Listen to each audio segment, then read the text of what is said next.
যে পাহাড়কে দখল করার জন্য গোটা পৃথিবীতে মহাযুদ্ধ শুরু হবে, সেই যুদ্ধটাই হচ্ছে পরমাণু যুদ্ধ। এই ফোরাত নদীকে, এটা নবীজির হাদিস, আর পৃথিবীর বিশেষজ্ঞরাও বলছে তৃতীয় বিশ্বযুদ্ধ শুরু হবে। ছোটবেলায় দেখেছি গ্রামগঞ্জে পুকুরের পানিতেও রান্না করতো আমাদের দাদিরা। কি বুঝলেন?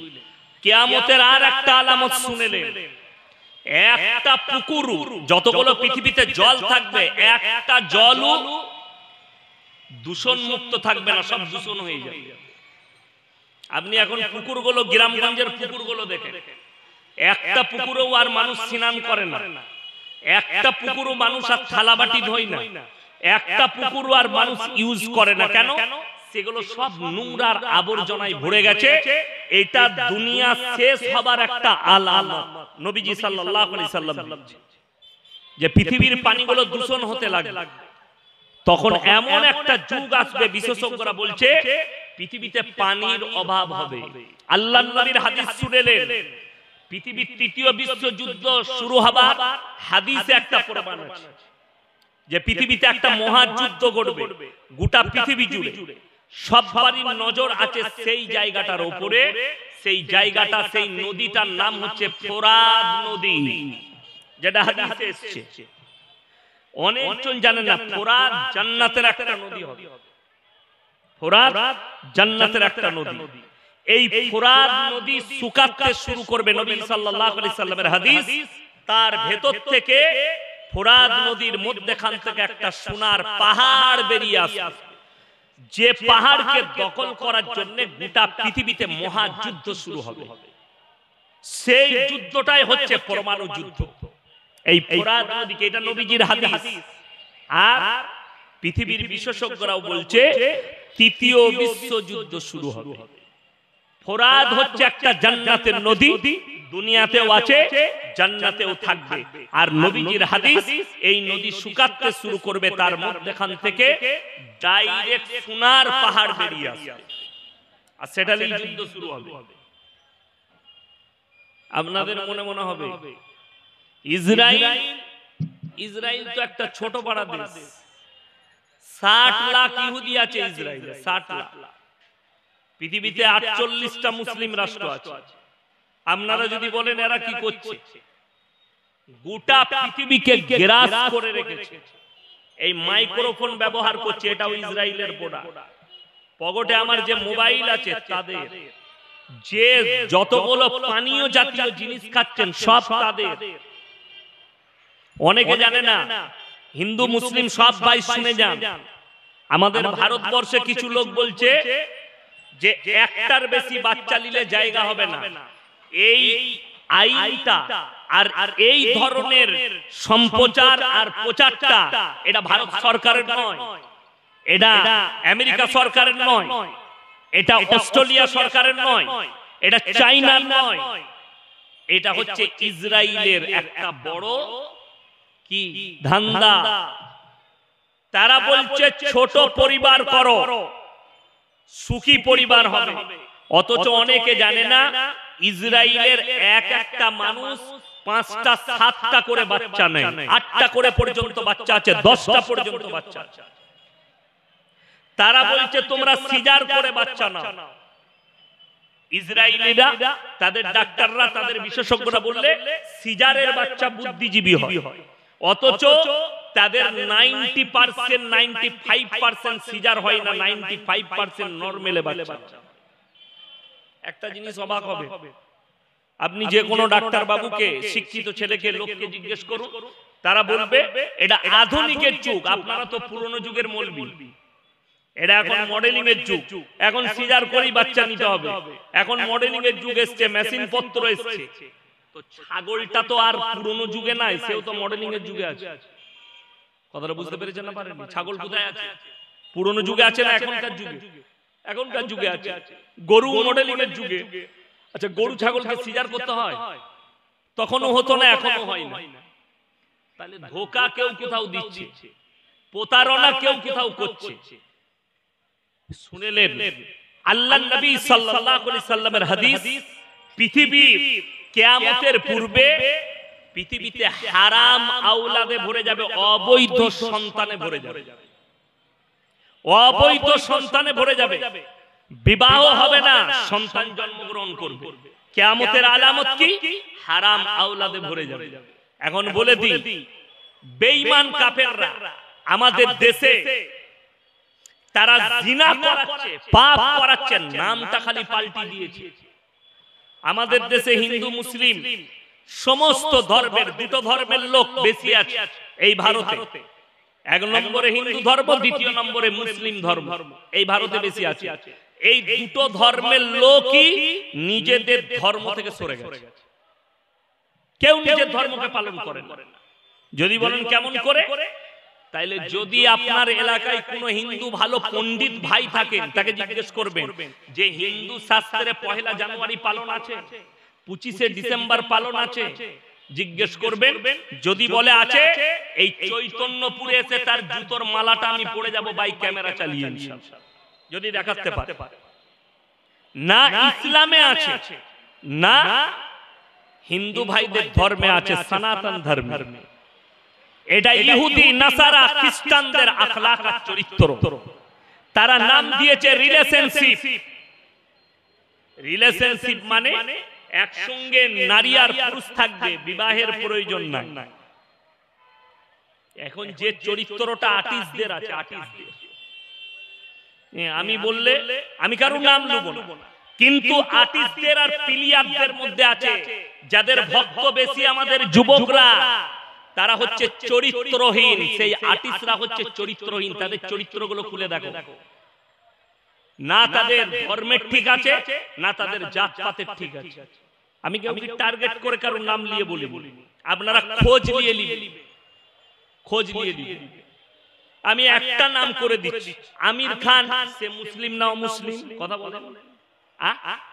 মুসলিম। তার মেয়ের বিয়ে হলো খ্রিস্টান ধর্ম অবলম্বন হিসাবে।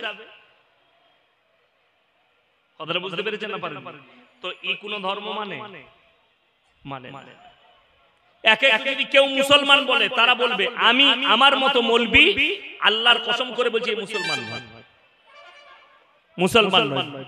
যদি বলেন কি আমার কাছে বেঈমান, আমার কাছে নেমো খারাপ। কেন? ধোঁকাবাজ, প্রতারক।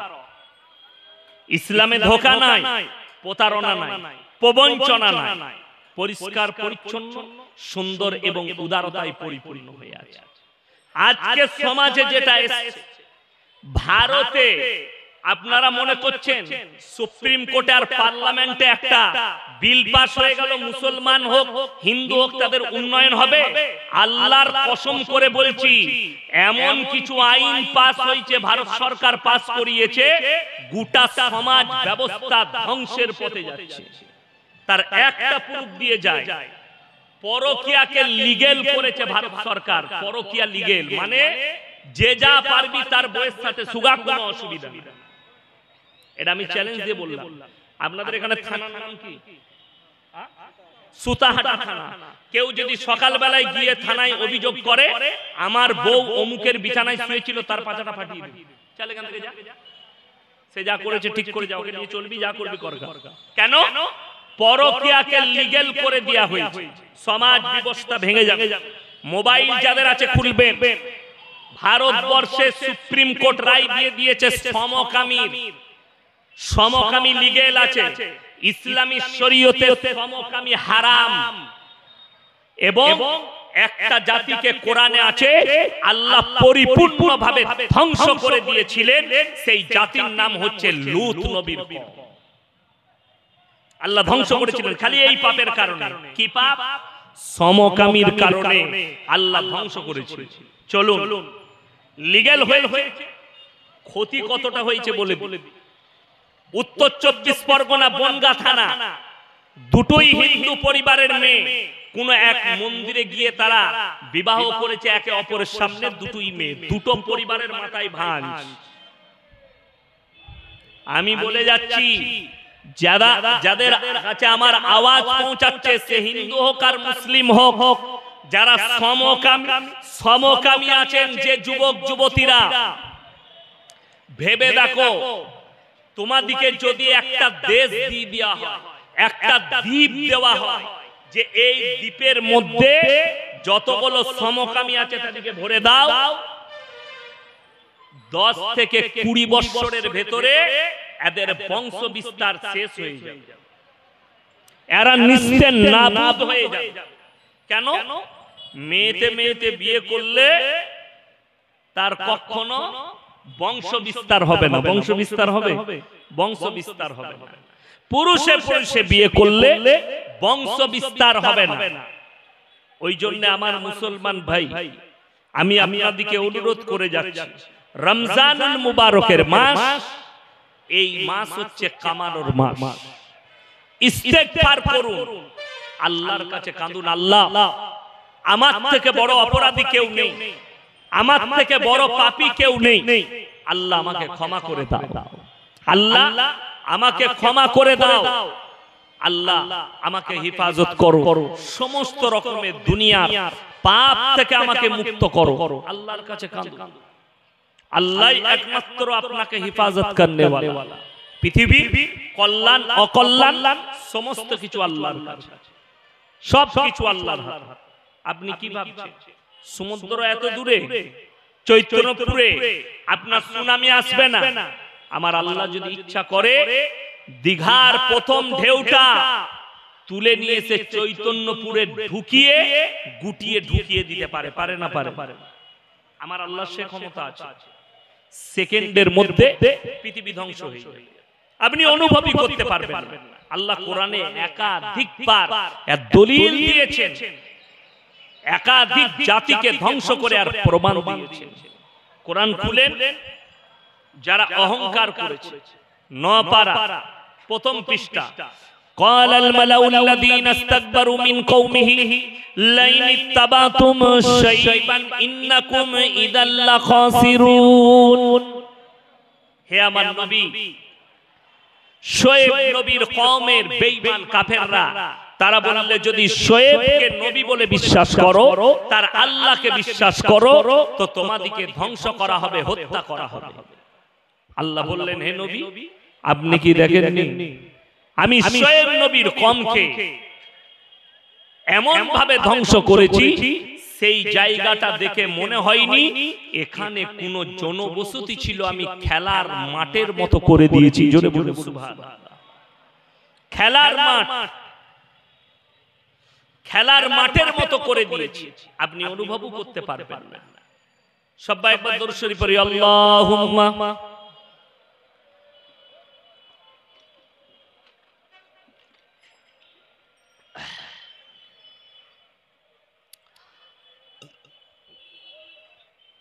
আমার ভাই, প্রত্যেকটা ভাই নিয়ত করলেন পরকালের জন্য তৈরি হবেন মরণের পরে।